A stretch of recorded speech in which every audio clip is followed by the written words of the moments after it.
So I am only a couple of days, actually 2 days away from my 52nd birthday. So I'll be 52 years old, 3.5 years on the carnivore diet. And, if I look back where I was 3.5 years ago, age of 48, I was in a lot of pain, pretty overweight, could not do much in terms of physical exercise and stuff like that. Uh, I see a lot of different issues, health issues going on, and pain in different areas, joints, stuff like that, right? And now where I'm at 52 years old, basically here, 3.5 years on the carnivore diet, I can do push-ups, I can do sprints, I can um, pretty much do all kinds of things that I couldn't do not just 3.5 years ago, but even like in my early 40s or my late 30s. A year ago, I went to the Smoky Mountains and did a lot of hiking and did some of the best hiking that I have done, not getting out of breath so much and not having to stop for breaks and stuff like that. The best I had done probably since I was in my mid to late 20s. So it's amazing how, when you look at things, when you do the right things, you eat the right foods, you don't eat the wrong foods, and you prioritize your health, that you end up feeling so much better. And it's almost like age is just a number at that point, right? And that's the key really for growing, as you get older and so forth, and not getting to that point where you are um, hurting in terms of muscle strength. Your muscle strength goes down, your bone structure tends to go down, stuff like that as you age. And a lot of that has to do with not getting movement, not getting exercise, and not eating the right foods, eating the wrong foods, and so forth. And when you go to like the carnivore diet, if you can do the carnivore diet like as the living carnivore diet, where you're also uh, adding your fermented foods or whatever, so that you're getting some of those good microbes into your body for gut health and everything else. It just really is makes a huge difference. And something that I look at as we go into the new year here now, we're just 2026. A lot of people are going to be looking at trying to get healthy, right? Because that always happens in January. That's the big thing. That's why January is also World Carnivore Month, by the way. So don't forget about that. If you know somebody that is thinking about trying to get healthy, tell them, hey, it's World Carnivore Month. Maybe you should give carnivore a try for 30 days and see how it works for you. But anyway, so everybody's going to be getting into trying to be more healthy and exercising and so forth and stuff like that, right? And a lot of people will be going to the gym. A lot of people will be doing a lot of walking or running on a treadmill, that kind of stuff, right? And when you're thinking about getting older and not wanting to lose that muscle strength and, you know, actually get stronger, maybe even, and, or at least maintain the muscles that you have, and, have stronger bone structures. That's one of the things that happens as you get older, right? You see a lot of people getting fragile and they break bones easier and stuff. So, what do you got to do other than the food part of it and making sure you're getting good collagen and all that kind of stuff, protein and all that? In terms of exercise, most people are going to do, like I said, they're going to get on the treadmill and that, but that is not going to help your muscles really. When you're doing the long distance type of thing, like jogging on a treadmill and stuff like that, it actually promotes some loss of muscle.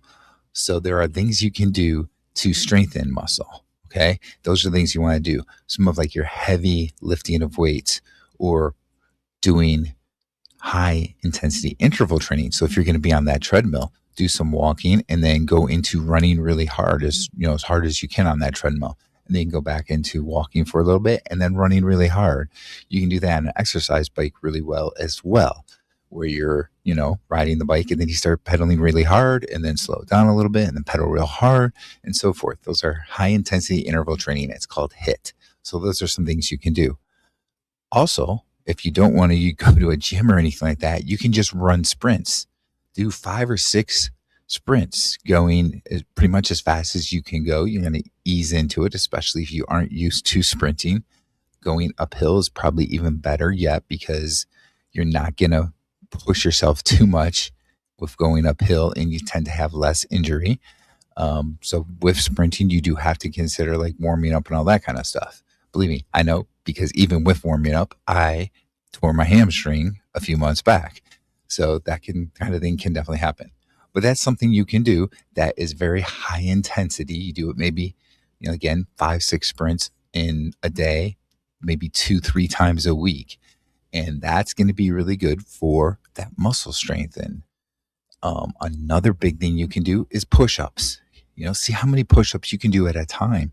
If you can do 30 push-ups at once, great. If you can do 20, whatever, 5 or 3 push-ups, whatever it is, do that. And then try to do that 3 or 4 times in a day, right? As many as you can do. So let's say you can do 10 push-ups. You do 10 push-ups and you do that 3 or 4 times during the day. You've done 30 to 40 push-ups for the day, whatever. And you do that at maybe 2 to 3 times a week is all you really need to do. But that is going to build muscle. It's going to maintain if you've already got some good muscle, but it's also going to build some muscle. And as you age, that is something that you really need to look at. So those are some things that as I go into the new year that I'm looking at.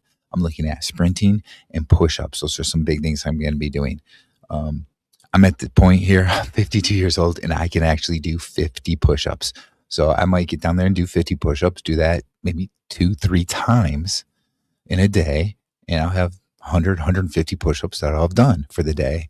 And maybe I'll do that like 3 times a week or something like that, As it gets warmer, I'm probably going to incorporate doing a day or two of doing some sprints as well. And those are things that are going to be really good for building that muscle strength. So, yes, I'm going to do stuff like that. I'm also going to pay attention to what I'm eating.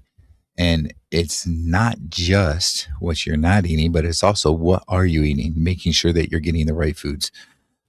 With the carnivore diet, we're looking at getting a good amount of protein, a good amount of fat, and really not having any carbohydrate at all, right? There's going to be very, very little in a carnivore's diet. There might be a little bit of carbohydrate and like some eggs or something that they might be eating, but you kind of get the point. But the other thing that I really truly believe in is what makes my diet the living carnivore diet is eating some fermented foods. And it can be pretty simple. Like you can take some yogurt, you can take some kefir, stuff like that, and basically you're just going to dip your food, your meat. So let's say you have steak or you have ground beef, whatever it is, you're just going to dip it into that a little bit, and then you eat it with it. You're going to chew the food with that fermented food in it, and you're going to get some of those good healthy microbes that are going to be going down into your gut. And I'm telling you, you do this good 30, 60 days, you're going to really notice a difference. I did carnivore for 3 years before I did anything with fermented foods. And I thought that I felt pretty good. I really did. I thought that I felt really good. I thought my gut was really good. And had an issue with antibiotics over the summer. And now it's been 6 months with doing fermented foods because that's when I started to kick in some of the fermented foods was 6 months ago with that antibiotic issue. And with doing that, it's like just taking it to the next level, right?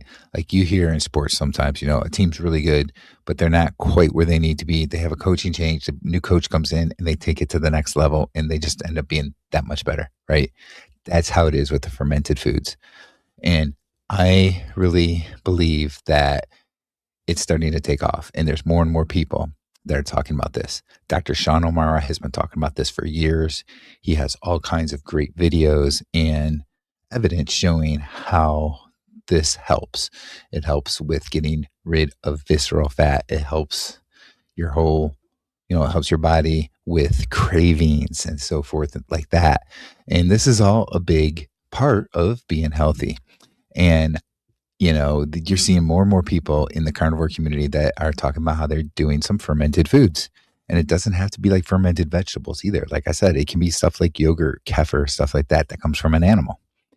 And there's even cheeses and so forth. And I know some people have issues with cheese and dairy, so I get that. But um, you're also taking just a little bit because you just need a little bit that you're dipping with your food, with your meat, and it's kind of like a condiment almost that you're doing to it, right? Or like a seasoning or something instead of having seasoning. And you do that, and it makes a big difference. And I've recently seen a video from Carrie from Homestead How, where he is talking about how he has been doing this now. I think he said for like 60 days. He's actually, I think he was taking he might have had kefir, I can't remember, but I think he was also doing the liquid from the sauerkraut. So that the liquid that you get in there.